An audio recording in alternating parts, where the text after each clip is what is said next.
Hi, my name's Emma Graney. I am the Edmonton Journal Provincial Affairs reporter. I'm Janet French, and I'm also a reporter at the Edmonton Journal. And we are here today to talk about the carbon tax. The carbon tax. The carbon tax. The most controversial tax in Alberta. So we wanted to know how much did we rake in and where did it all go? What did it pay for? So Emma, what did you initially ask for when you were asking about where this carbon tax went? Yeah, basically, Janet's exactly right.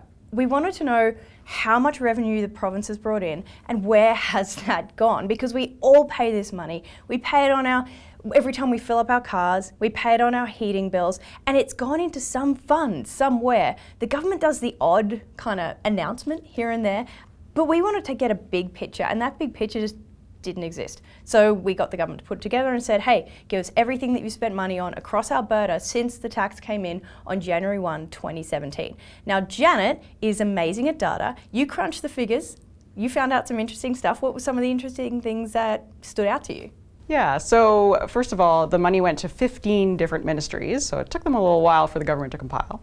And I counted 55 either programs or individual projects that the carbon tax ended up being funded to. So some of the biggest expenses, if we're just looking at the 17-18 year, which is the first full year that the carbon tax was collected and then spent through the Climate Leadership Program, most of the money, the biggest expense was actually on rebates to consumers through your tax bill. The second biggest expense was actually just money staying in the general revenue fund. That's the province's big general pot of money to offset a 1% decrease in the small business tax, which was meant to give small business owners a little bit of relief after the carbon tax came in.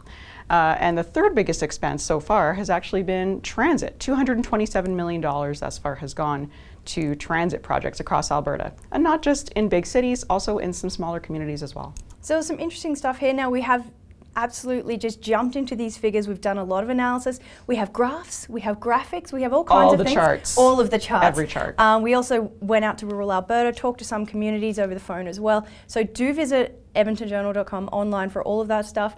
And with a provincial election coming up, you just know this is going to be a huge talking point. So we've done the legwork for you. Enjoy.